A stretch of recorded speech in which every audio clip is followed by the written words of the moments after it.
सुप्रभात बच्चों। आज मैं आपको हिंदी फर्स्ट पढ़ाऊंगी। हिंदी फर्स्ट की पुस्तक का नाम है पावनी। इस पुस्तक से आज मैं आपको पाठ संख्या 2 पढ़ाऊंगी, जिसका शीर्षक है एंड्रोक्लीज और शेर। तो चलिए पाठ आरंभ करते हैं। सबसे पहले मैं आपको बताना चाहूँगी कि ये ईसप की कहानी है और इस कहानी में एक शेर और एंड्रोक्लीज नाम के एक दास की दोस्ती की कहानी है। बहुत पुरानी बात है, रोम में एंड्रोक्लीज नाम का एक दास रहता था। उसका स्वामी बहुत ही निर्दयी था, यानी बहुत ही कठोर था। वह उसे कई कई दिन तक भूखा रखता और उससे बहुत काम लेता। काम में तनिक सी देर या गलती होने पर उसे कोड़ों से पीटा जाता। अपने स्वामी के व्यवहार से तंग आकर एक दिन एंड्रोक्लीज वहां से भागकर जंगलों में चला गया। वह कई दिन तक जंगलों में भूखा प्यासा भटकता रहा। उसके शरीर में ताकत नहीं बची थी, वह जमीन पर गिर पड़ा। तभी उसे किसी शेर के कराहने और दहाड़ने की आवाज़ सुनाई दी। एंड्रोक्लीज वहां से भागना चाहता था, तभी शेर उसके सामने आ गया। शेर अगले एक पांव से लंगड़ाता हुआ उसके पास आया। वह दर्द से कराह रहा था। एंड्रोक्लीज के पास पहुंचकर भी शेर ने एंड्रोक्लीज पर हमला नहीं किया, बल्कि अपना अगला पांव उसकी ओर बढ़ा दिया। एंड्रोक्लीज ने देखा कि उसके पंजे से खून निकल रहा है। उसके पंजे में एक लंबा कांटा गड़ा हुआ था।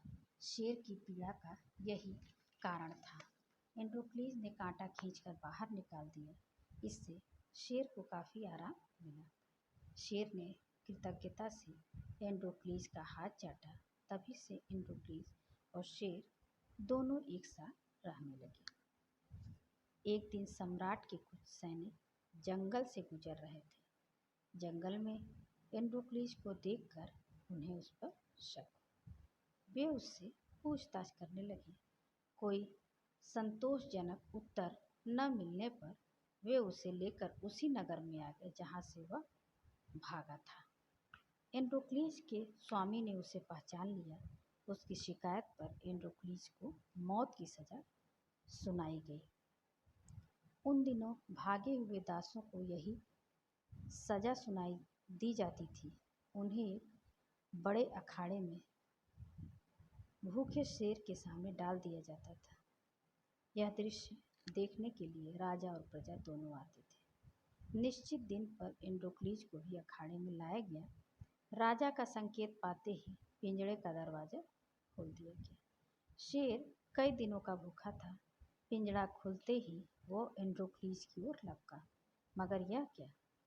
शेर एंड्रोक्लीज पर हमला करने के बजाय पालतू जानवर की तरह उसके पैर चाटने लगा। यह देखकर सम्राट आश्चर्यचकित रह गए।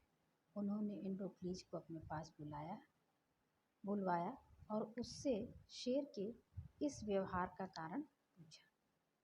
एंड्रोक्लीज ने जंगल में बीती घटना सम्राट को सुना दी। एंड्रोक्लीज की बात सुनकर सम्राट ने उसे क्षमा कर दिया। उन्होंने उसे उसके स्वामी की दासता से भी मुक्त कर दिया। सम्राट ने शेर को भी जंगल में छुड़वा दिया ताकि वह भी स्वतंत्र जीवन जी सके। बच्चों, इस कहानी से आपको क्या शिक्षा मिलती है? तो शिक्षा ये है कि दयालुता हमें ईश्वर के समान बनाती है। यानी यदि हम किसी के प्रति, किसी भी जीव के प्रति, जीव जंतु के प्रति यदि हम दयालु होते हैं, उस पर दया करते हैं, उस पर कृपा करते हैं, तो हमको ईश्वर के समान क्या मिलता है? एक आदर्श व्यक्ति बनने का अवसर मिलता है। दूसरे, सेवकों के साथ यानी अपने नौकरों के साथ भी हमको अच्छा व्यवहार करना चाहिए। उनके खाने पीने का ध्यान रखना चाहिए और सभी जीवों पर दया करनी चाहिए। पशु पक्षियों की रक्षा करनी चाहिए और हमारे मन में सदैव दूसरों के प्रति क्षमा की भावना होनी चाहिए, न कि बदले की भावना। इन सब बातों के साथ ही ये पाठ समाप्त। बच्चों आप देखिए अब कि शब्दकोश दिया गया है, इसमें से शब्द अर्थ आपको लिखने हैं जो कि आपके पीडीएफ में दिया गया है। अब आप पेज नंबर 18 ओपन कीजिए, खोलिए। इसमें प्रश्न दिए गए हैं, इन प्रश्नों के उत्तर आपको अपने फेयर कॉपी में लिखने हैं। दूसरे नंबर पर देखिए, एंड्रोक्लीज भागकर जंगल क्यों चला गया? एंड्रोक्लीज अपने स्वामी से परेशान होकर जंगल चला गया। शेर लंगड़ाकर क्यों चल रहा था? शेर इसलिए लंगड़ाकर चल रहा था क्योंकि उसके पैर में एक लंबा कांटा गड़ा था। एंड्रोक्लीज ने शेर की क्या मदद की?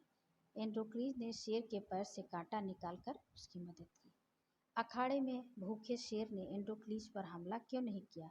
अखाड़े में भूखे शेर ने एंड्रोक्लीज पर इसलिए हमला नहीं किया क्योंकि एंड्रोक्लीज ने शेर के पैर से कांटा निकाला था।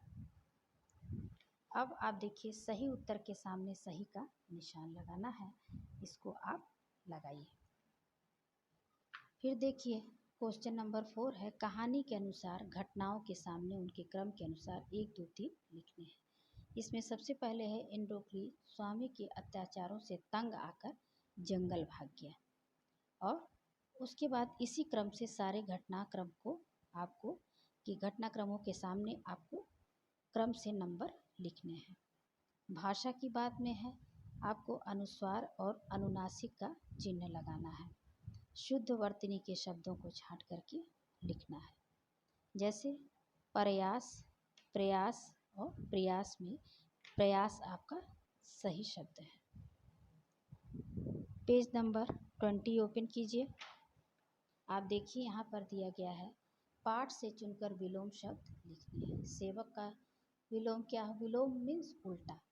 सेवक का उल्टा होगा स्वामी। फिर आइए क्वेश्चन नंबर 4 पे, भूखा प्यासा कोई व्यक्ति केवल भूखा हो सकता है और कोई व्यक्ति केवल प्यासा हो सकता है, मगर जब हम भूखा प्यासा कहते हैं तो इससे उस व्यक्ति की भूख प्यास की अंतिम सीमा का पता चलता है।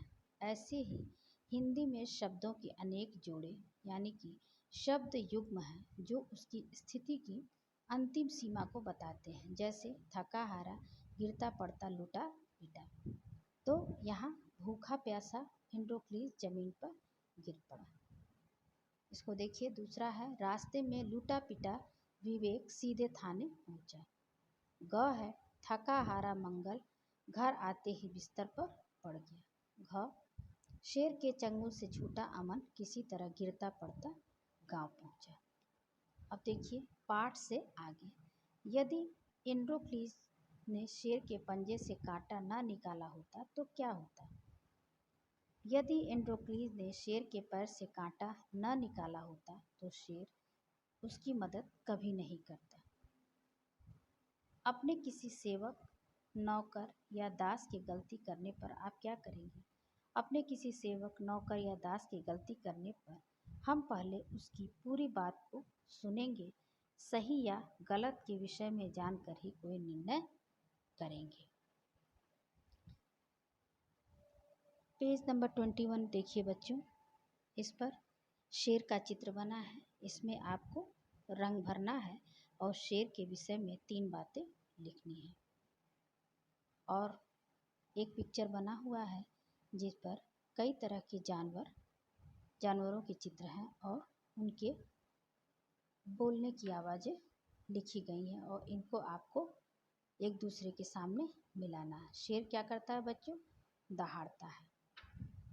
रेंकने का काम कौन करता है? वो गधा करता है। मेढक टर्राता है। हाथी चिघाड़ती है। गाय रम्हाती है और बकरी मिमियाती है। इस तरह आप अपना एक्सरसाइज जो भी दिया गया है उसको अपनी पुस्तक में और अपने फेयर कॉपी में पूरा कीजिए। इसी के साथ मैं इस पाठ को समाप्त करती हूँ।